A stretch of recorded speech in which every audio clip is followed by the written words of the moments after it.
and welcome to this week's Ask an Atheist.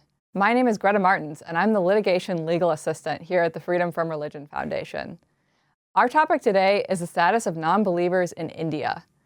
This might sound like an odd subject for us to cover, but it comes up because FFRF Co-President Dan Barker is currently in India presenting at several free thought events all around the country. As always, we want your questions on the program. Feel free to leave questions and comments in the Facebook chat or email them to askanatheist@ffrf.org. We'll be speaking live to Dan in just a minute, but first, I'm joined today by Ryan Dudley, who recently joined FFRF in a new position of State Policy Manager. Welcome aboard, Ryan. Before we speak to Dan, can you briefly tell us about your background and a bit of what you do and what you're following these days? Yeah. So, thank you for having me. It's what a cool opportunity. So I guess a little bit about my background is I've worked for a couple of nonprofits in the advocacy area or capacity. I actually got my master's in public policy from DePaul, so that kind of was the starting point for me getting into policy and things of that nature. So I worked for a couple bigger nonprofits in an advocacy capacity, and then I worked actually in a couple state legislators as a research analyst. So I was in Colorado for a little bit working in their legislature, and then here in Wisconsin.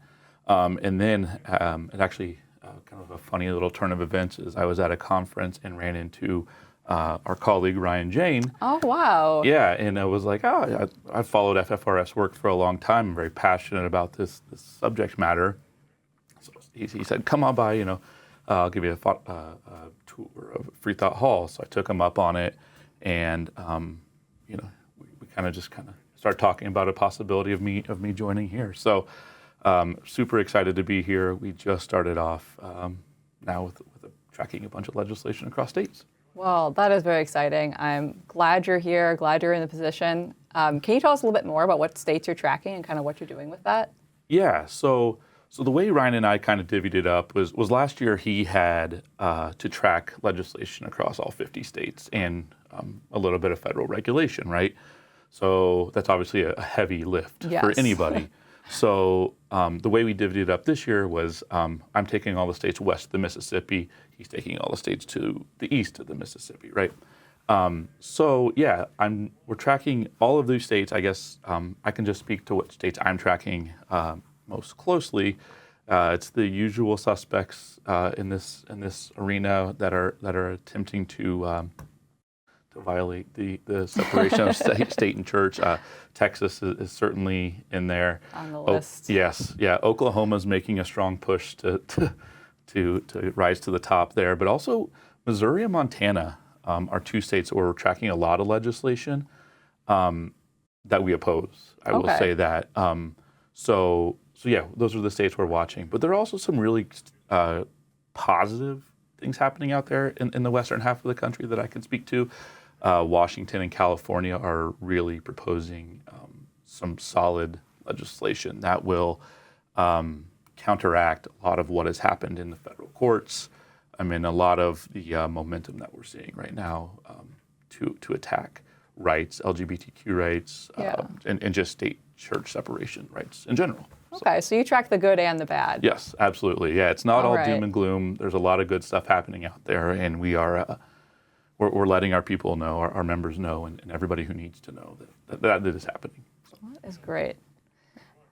And now we're going to change focus from the United States to India, home of 1.4 billion people and with a fraught religious history and sectarian conflicts that are barely being kept under control.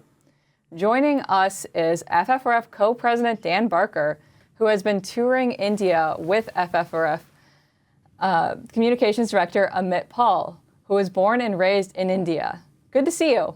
Hi, good to see you guys, Greta and Ryan. You look like TV stars on that stuff. Yeah. So if you want to know where I am, I'm right underneath your feet, actually, down the other side of the planet. Mm-hmm. It's 11 and a half hours later here. So it's like 11:30 at night for me. Oh, thanks for being awake for us. Well, Amit is asleep. Amit's got another room down the hall. And it just didn't work for both of us to be here. But he's been a real help. He speaks fluent Hindi, so he's been a great tour guide, and he knows a lot about the country. So you've been in India for 10 days and still have 3 or 4 days to go. What's been keeping you busy? Oh my goodness, we've had 6 flights within the country and 5 pretty long road trips in the country, visiting free thinkers and free thought centers. We had 2 meetings in Mumbai, formerly Bombay.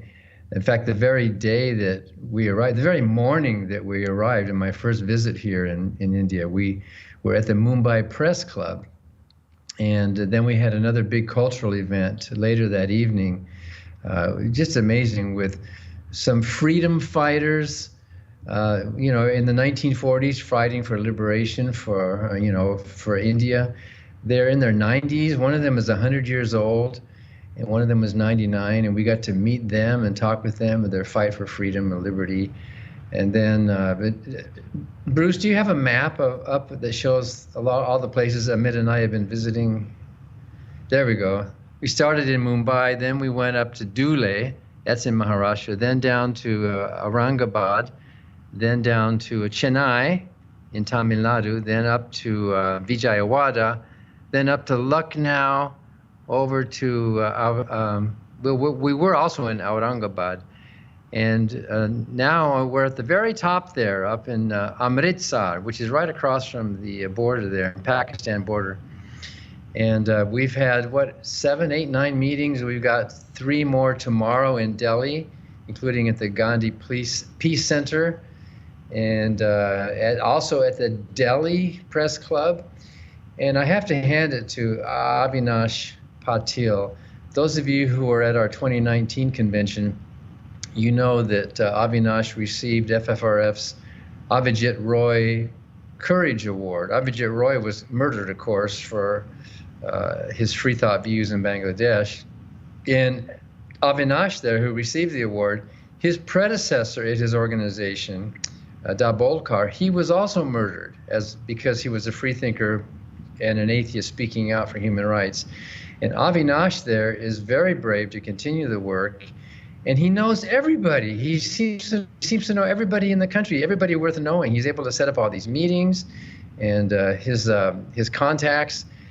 And in fact, the Indian government is concerned about Avinash because his predecessor was murdered. So wherever we travel, the Indian government has state police and security with him. So we look really important. Amit and I look important because we've got this, this armed security person traveling with Avinash, which is for his own safety. And when we landed in Chennai, somebody from that state showed up for his protection as well. So it's a lot of fun talking with all these people and meeting all these groups, but it's also pretty serious. There are a lot of martyrs for free thought and for liberalism and for humanism in the country. And it's just been a real adventure. Today, Amit and I, we drove down 3 hours down to the middle of, we're in Punjab right now, one of the northern states next to Pakistan. We drove down to, what's the name of that city we were at? Anyway, in the middle of the state to meet with some Sikh atheists. Sikh, not S-I-C-K, but S-I-K-H, from the Sikh religion. And they were just amazing people. I don't have pictures of that, but they were so excited. They have a van that they drive around, like a free-thinking humanist van, and then the sides of it open up, and it's a library, and they go to schools, and they go out to fairs, and they're out promoting, and they're out having meetings all the time.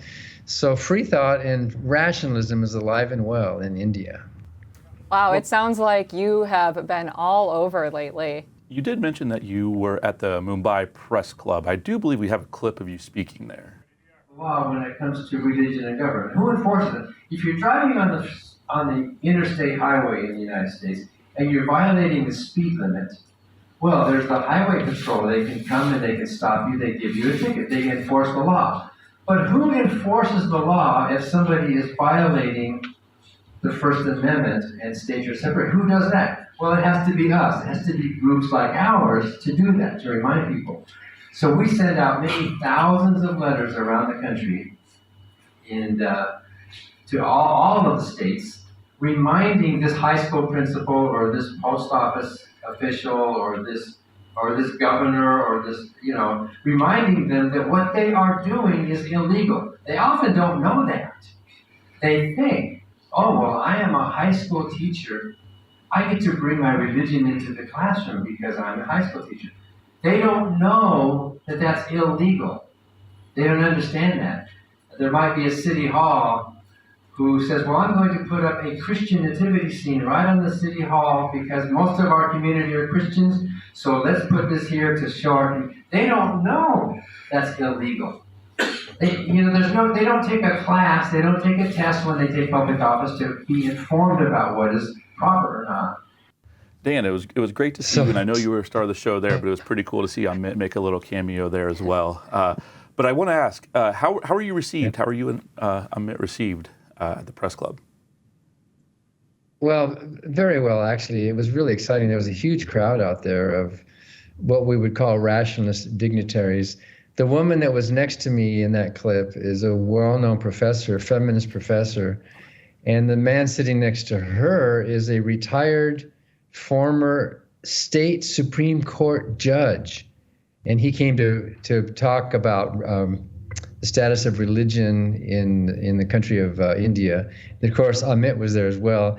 And half of the time Amit and I were sitting together, he was translating for me because many of the speeches we listened to were in Hindi or in Marathi. And you probably saw I was still wearing my traveling clothes. Air France lost my luggage. So I was still standing there with the same clothes that I wore when I left Madison a few days before that. And I didn't get my luggage back until yesterday, 10 days without my luggage traveling. But, Avinash has set up these meetings. And so the audiences are friendly audiences. There was media there, and the media, I don't think we have some pictures, but there were newspaper stories about our events as well. So Avinash really pulled off an amazing tour. He seems to just know everybody, and he's highly respected. And so that was really fun. Well, I've got another question for you, Dan.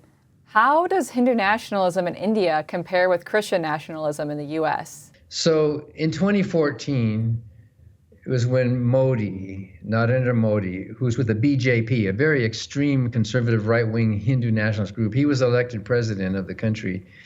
And everybody we've talked to during this tour says that 2014 was the beginning of the backward movement, that India is going backward because of this push for Hindu nationalism. And of course, in 2016, we had a big backward step happening. And of course, Christian nationalism preceded that. We've been dealing with it. But under Trump, it really has pushed its way forward. So we're seeing similarities in fact, the BJP, those are letters for some words in Hindi, is mostly up in the north. So the northern states are controlled by people who support it. And unlike in the U.S., where the southern states are the Bible Belt, the northern states are called the Cow Belt, the Hindu Belt. That's what they jokingly call that.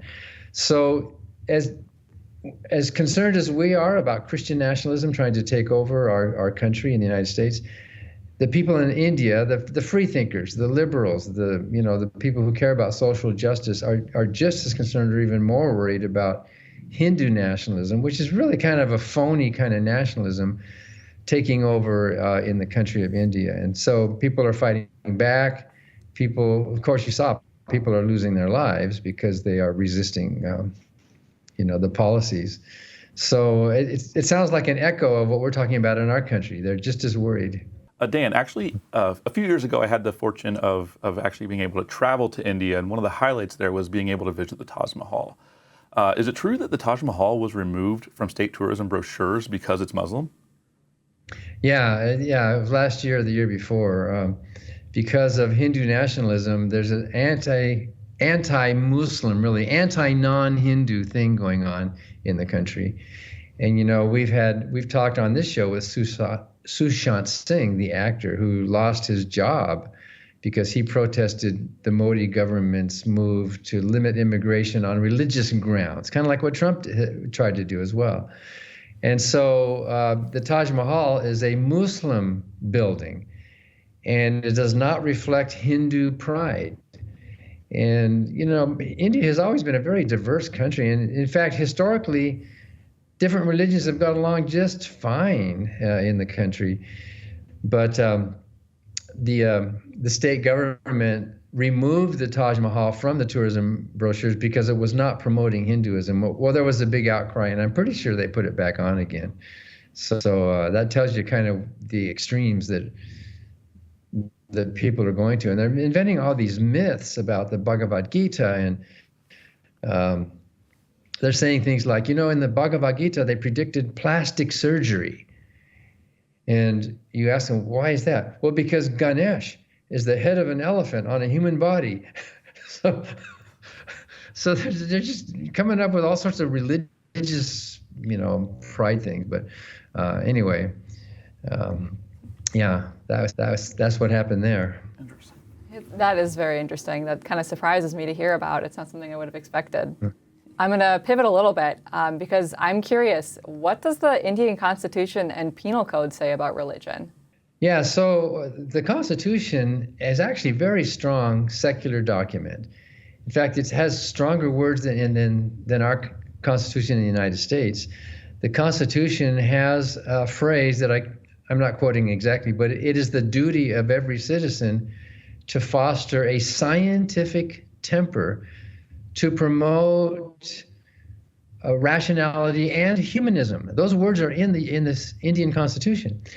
And so imagine that, the Constitution saying it's your duty to have a scientific temper. But in the Penal Code, there's a provision that I can't quote exactly, that the government will respect all religious points of view, and it names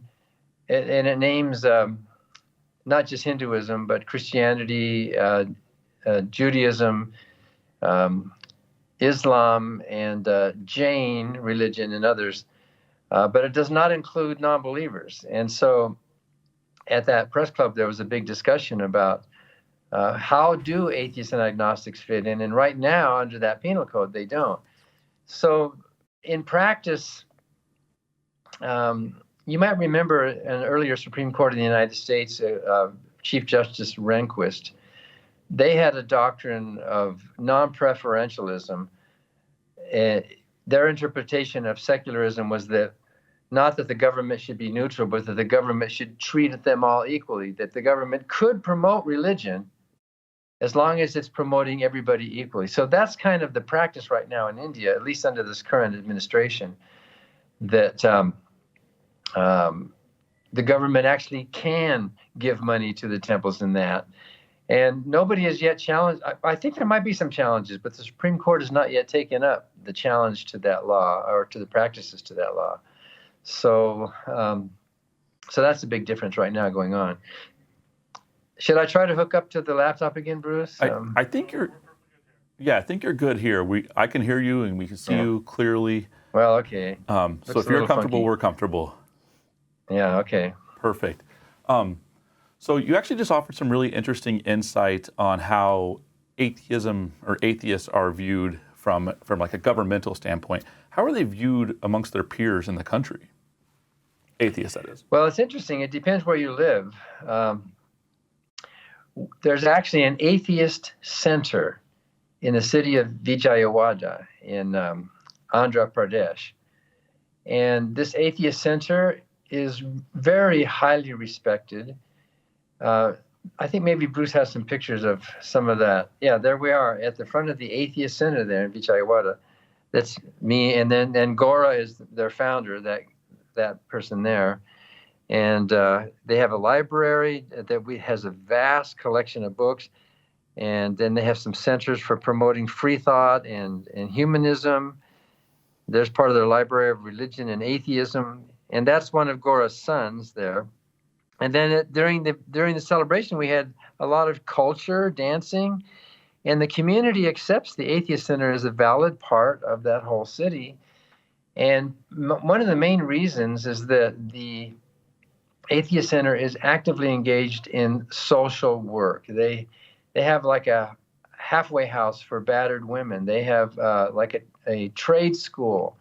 They have counseling. They have like food kitchens, and they go out into the community. They're actually contributing to the community as an atheist center. And the people see that, and they see that, wow, these atheists are really helping us out here. And they have medical help. Some of the Gora family are doctors, and they donate their time helping people with I've been looking up at this wrong camera this whole time. And so the same thing is also true over in Chennai, where there's a center called the Periyar Center, named after this man named Periyar, who basically, they're doing the same thing. They have this entire city block in this Periyar Center. Yeah, that's just a picture on the river there. And they have a collection of library. They have their own printing press there. They have a history, and they have a bookstore. You can even see Robert Ingersoll in the Tamil language there. And there's Periyar, and there's all these atheist quotes there out in the center that you can read them. What does that one say? To annihilate caste, destroy God, religion, sastras, and all that. And there's Amit and I standing by another, and Avinash there.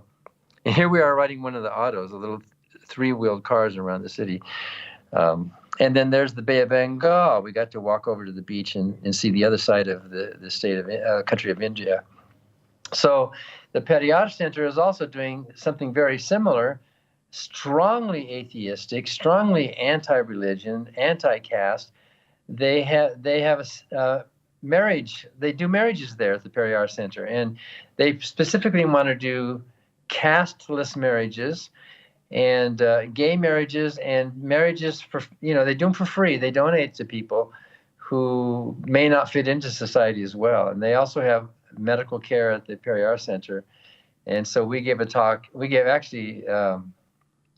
one talk there in Chennai. And what a wonderful group of people. And they're just all open about it.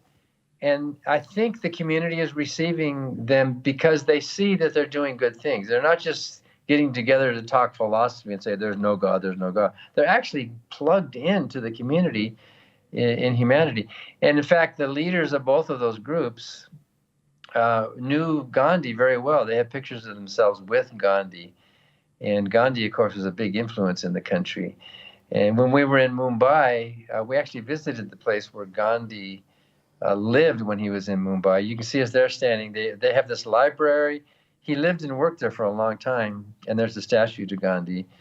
And then outside you can see, here we are. I still haven't got my suitcase yet. You can tell I'm walking around that same T-shirt. But Gandhi is highly respected, and those atheist leaders were with Gandhi.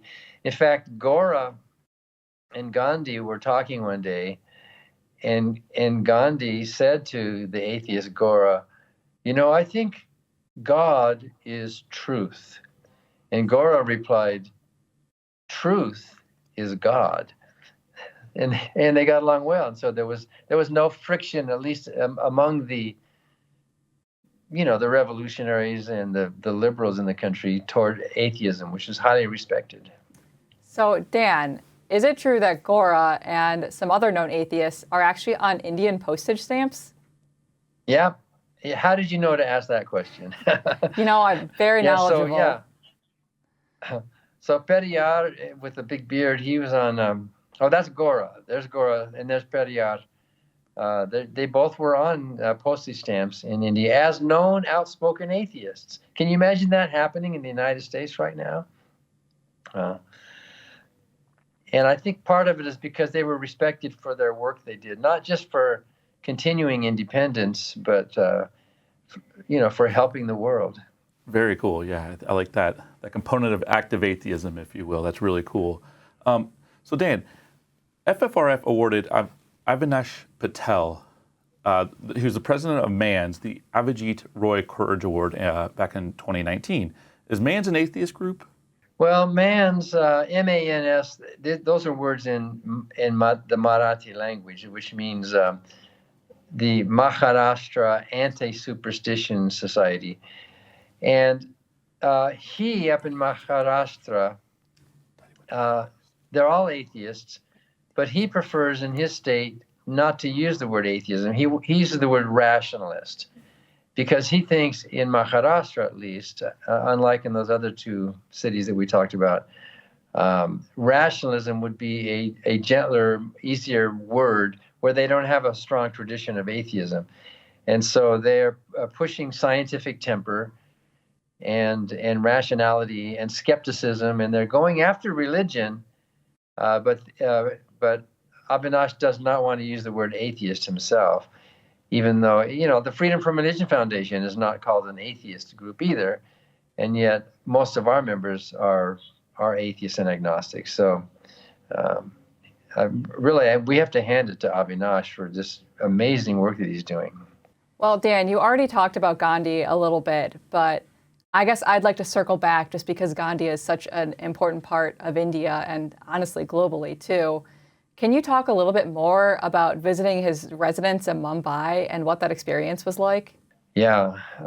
In fact, almost everywhere you go in the country, somebody has something about Gandhi. In fact, tomorrow, Friday, Amit and I are going to be at the Gandhi Peace Center in Delhi. This place that he lived in Mumbai, he didn't own the place. It was a place that he rented for a while. And there's a room in there. The room that he worked in is still preserved. It's kind of like a museum now, where you can go in and see his writing desk and his place where he slept and all that. And then there's a huge library in the center with a lot of the books that he read and kept, and they've got them organized. And scholars can come in. They can't check them out, of course, but scholars can come in and look through some of those books. And he was a vast reader, so you can just sense the feeling of how erudite he was, and how plugged in he was, and yet how simple he was in trying to relate to the common people. There's pictures in there of the burning of the fabrics, because the British law required, they sent their fabrics overseas, and then the British law required Indians to purchase British fabrics, which didn't seem fair. And so there's a big revolt over that. And you probably all have seen the chakra symbol that looks like a sun shining out on the Indian flag in India. So Gandhi took that basic symbol, but he used the spinning wheel instead, which looks like a chakra. So the spinning wheel is really kind of like a secular version of a Buddhist symbol. And the spinning wheel had significance because then the Indian people themselves should be producing and using their own cloth. And Amit and I were given some shawls and some other tapestries there when we were in India as gifts. And of course, we didn't have to ask where these were made. They were made right there in India. So you can see there's one of these spinning wheels right there in Gandhi's center there in Mumbai. So let's, I want to take it a little bit south of Chennai. How is the Periyar Center in Chennai received by the locals? Yeah, well, that Periyar Center it's huge. It's a complete block, and it has a bunch of buildings and meeting halls.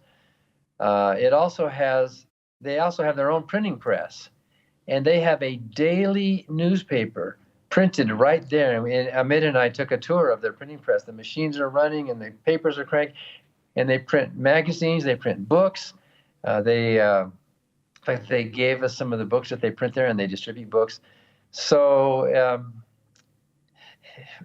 we were trying to get to the place to have our meeting, and I'm confused. This was in Mumbai. So many cities are blending together, but it's just right downtown there in Chennai, and it's open. People can just walk into the Periyar Center, and as soon as they walk in, they're going to see these quotes. So it's very highly received. And another thing to know about the Periyar Center is that this group that they represent, the treasurer of the Periyar Center, which is run by a trust, he's also the treasurer of the two competing political parties in the state. One of them is extremely liberal, and the other one was a little bit less liberal. It's a wonderful state, and the BJP, Modi's party, has very little traction in that state because they're just so open and liberal and social-minded. And so the editor is also the treasurer of not only the Periyar Center, but also these two political parties that are maintaining control within the state there of Tamil Nadu. So he, and they kind of flip-flop. For a while, this extreme liberal group in power, but then after a while, it moves back to a sort of a more moderate liberal group. But the conservatives have no traction.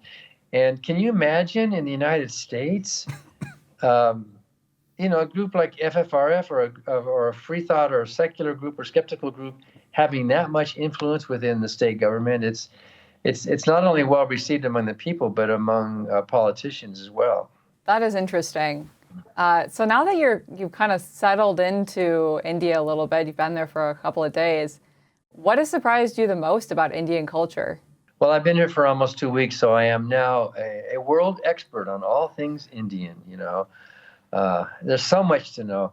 What surprised me really is how diverse it is here. Really diverse. When I was a kid, I thought India was gurus and elephants, and the Hindi. I thought everybody spoke Hindi. In fact, Hindi is a widely spoken language, but there are 22 officially recognized languages within the state, and there's like 700 languages actually, and each place you go is almost a country of its own. And it surprised me that, of course, English is widely spoken because of the British, but a lot of the people don't speak English that well. They speak their local Telugu language, for example, or Tamil language, or right here we're up in Punjab, and they speak Punjabi.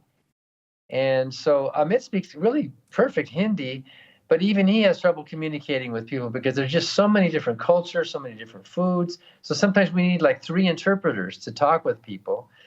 And people in the north talk about the wonderful food down in the south and the different dance and the different ways that people dress. And the fact that they all get along so well. In fact, it goes way, way back in history. One day, Avinash took Amit and me to these caves that were built more than 1,000 years ago. They're called the Ellora Caves. And the caves are sculptures of Hindu and Buddhist and Jain architecture. And here's one of the, in fact, this temple right here that you're looking at is the largest single monolithic carving in the world. That temple right there is carved from one piece of stone. That whole thing is carved. And then you can go inside, and it must have taken forever. But it's not just one religion. And here, that looks like the inside of an elephant cage. And this inside of this cave, they have this Shiva statue. And you can walk from cave to cave and you'll see Hindu architecture and you'll see Hindu gods. Then you can move over to other caves and you'll see Buddhist, and they coexisted. They got along well. So even way back I think those caves were cut back in like 600 AD to 1000 AD. And even today, the whole spirit, before Modi, of course, before Modi and his BJP, the whole spirit was just sort of, let's all get along, let's have our different views. And of course, Hinduism and Jainism kind of grew out of, and so did Sikhism grew out of Hinduism as well, and Buddhism did too. So that was surprising to me. And now Modi is wanting to introduce religious strife and religious divisiveness, which is, a lot of them are saying, is moving their country away from diversity.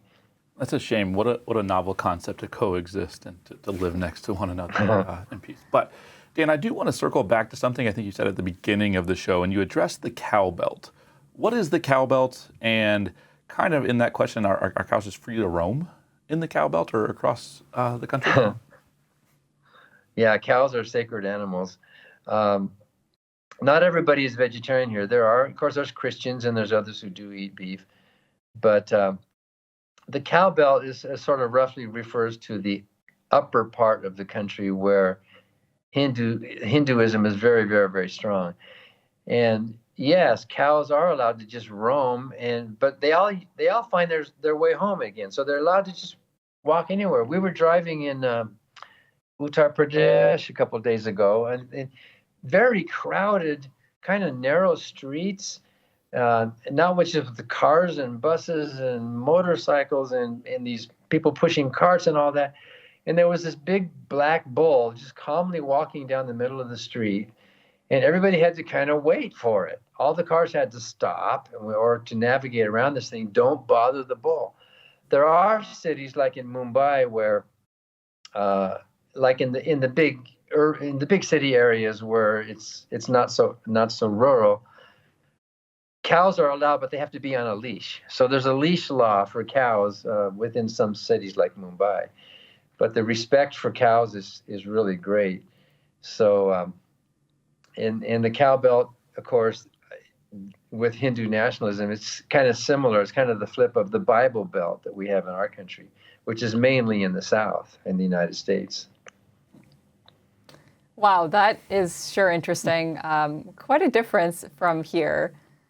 So you and Amit shared panels at the Atheist Center conference. I'm kind of curious about what the topics were that you guys touched on. Oh, yeah. In fact, we showed up and we didn't know we were going to share panels. We thought we were just going to give talks. And we did give talks at the Atheist Center, both of us. But I did a panel with 3 panelists that I chaired on secularism and social action. And the different panelists, what was his name? Uttam. I forgot his name. I know he's from Nepal, which is just right north of here, representing Humanist International. And so that was a panel that was interesting about the relationship between seculars and social action, which played very well into the social action that these atheists and agnostics and rationalists are doing. And I forget what Amit's panel was. It wasn't humanism. It might have been on comparing, Amit talked a lot about comparing India with the United States, so that might have been his panel. I didn't get to see it, of course. All right, Dan, we've hit you with some hard-hitting questions, but I can't let you go without this hardest-hitting one. What's the weather like there in January in the north? Is it cold? Well, in January, it's pretty nice here. In the south, it was like 70, maybe even 80. There was one day where I felt like I had to put a cap on because it was a little bit warm. But by Indian standards, that was really cool. But up north, and Amit is from the north, and here we are at Amit's cousin's house, sitting outside warming ourselves. You see that little girl? She's the daughter of the housekeeper. Anu is her name. And outside, and you see people outside with bonfires because it got down into the 40s, and they canceled schools. Can you believe that? Kids couldn't go to school because it was down into the 40s. And look how they're dressed, because it really was pretty cold, actually. And so I had to put on a sweater. And even here, we're across on the other side now over in Punjab. Even here it's pretty cold. So did I get lost again, or are we still there? No, we got you. We just wanted to make sure you weren't escaping the cold of Madison for the comfort of India. No, well, you see, I just came in and I have the sweater on, so it's cool enough to wear a sweater right now. Not like Madison, Wisconsin, of course, but right. Well, Wisconsinites, we can't let you go without getting that weather report in. Yeah, getting the weather report. Yeah. We've got a question from Phil M. What are some common questions addressed to you from the people there? Any misconceptions about the American people? Well, yeah, a lot of people in India have kind of a simplistic view of the United States, similar to how a lot of Americans have a simplistic view of India. They were fascinated. Primarily they were asking about FFRF. What is your group and how did you form and what are you doing and what was your motivation? So we got a lot of questions about that, kind of like, who are you guys? Why are you here? And but a lot of them didn't know about our judicial system, and they were interested in that as well, and how did it compare with the Indian system. And then we got questions on women's rights. There's a strong feminist bent in these meetings that we've been at, where women are, among the rationalists, women are equals. I mean, that's the way it should be, of course, across the world. So those are the kind of questions that we got asked. And it really was an intercultural experience where we were all learning. And Amit, of course, is from India, but he hasn't really traveled much in India. When he goes back, he goes up to see his mother up in the north. And so for Amit as well, traveling around his own country, he was introduced to a whole different variety of cultures and food in that. So it was a true learning experience back and forth. But some Indians admitted that they just thought that that America was like, you know, just cowboys and Indians in New York and California. They didn't know much more. So we were able to kind of fill them in about a lot of the work that freethought groups are doing in the United States. That's always one of the really interesting things about traveling, is just kind of learning more about where you're at and the people there. So we've got another question here. There we go. What kinds of steps are still needed to promote more free thinking and atheist voices? You're talking about India or anywhere in the world? I think that's a high level question. Maybe we just go for India. Let's keep it kind of centralized. Well, so almost everyone, at least in these audiences, and I have to say that these are pretty self-selected audiences. They're free thinkers who are coming. They're rationalists, but all of them are talking about freedom of expression and getting out and protesting. And if we don't protest, how do we make change happen?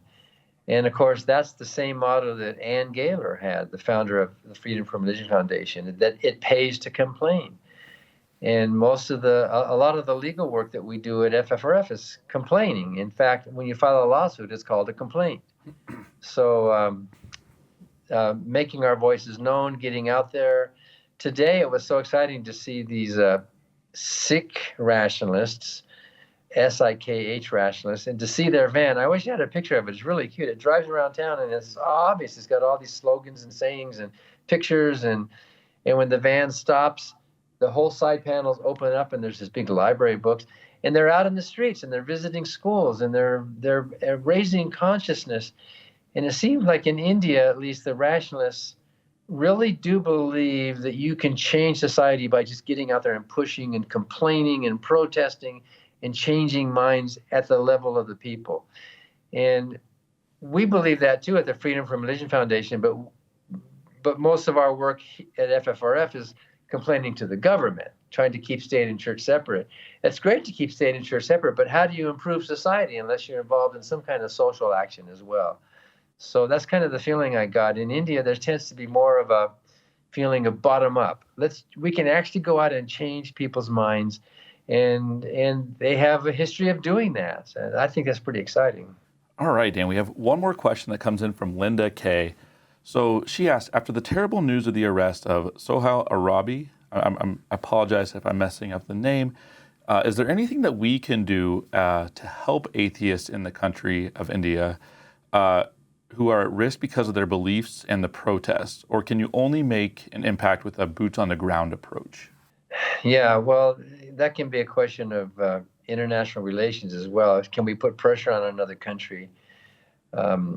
You probably saw a press release that FFRF put out last week or the week before, urging the Biden administration not to go easy on Nigeria and India for violations of human rights and blasphemy laws, because the countries are economically important to the U.S. And so, yeah, we can pressure our own government to be tougher on countries like India that are violating human rights. That's one thing we can do.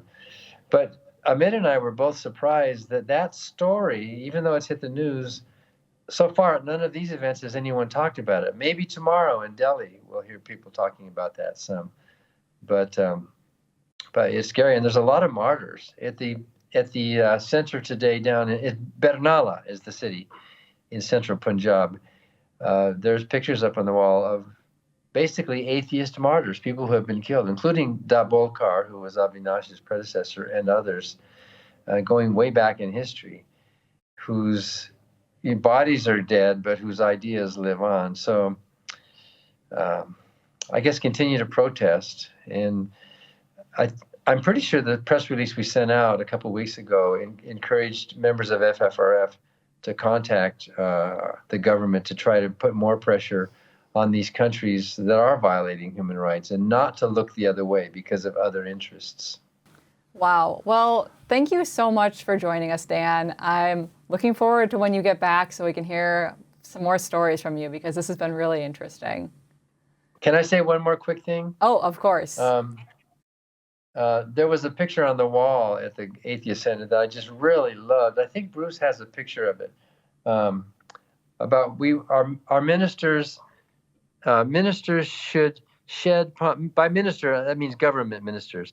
Ministers are our servants. We want pompless government. Control the government. I love that word, pompless. I never heard that before. Why should those who govern us be greater than us? Shouldn't we all just be equal? And in fact, that sign is being held in front of the original shack where Gora lived and did all of his work for many years, the thatch shack. Well, thanks. This has been a lot of fun, you guys. Yeah, it was great talking to you. So that concludes Ask an Atheist for this week. Thank you for joining us. And be sure to check out FFRF's broadcast TV program, Freethought Matters. This week we are featuring FFRF Co-President Annie Laurie Gaylor's 2022 interview with journalist, publisher, and feminist icon Gloria Steinem. In this preview, she talks about governmental temptation to control women. Authoritarian governments of all kinds and sizes do often try to control the one thing that men don't have, and therefore that they can't decide the future of.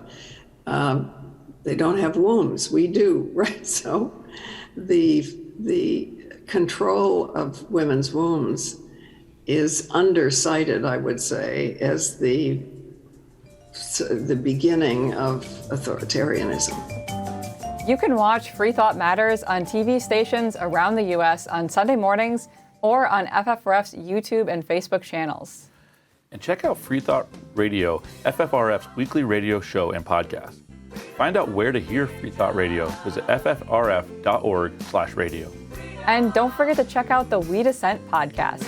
It's a fantastic legal affairs show hosted by some of the best constitutional women attorneys out there. You can find it at we-dissent.org. And if you want more information about the Freedom from Religion Foundation, check out our website at ffrf.org. See you next time on FFRF's Ask an Atheist.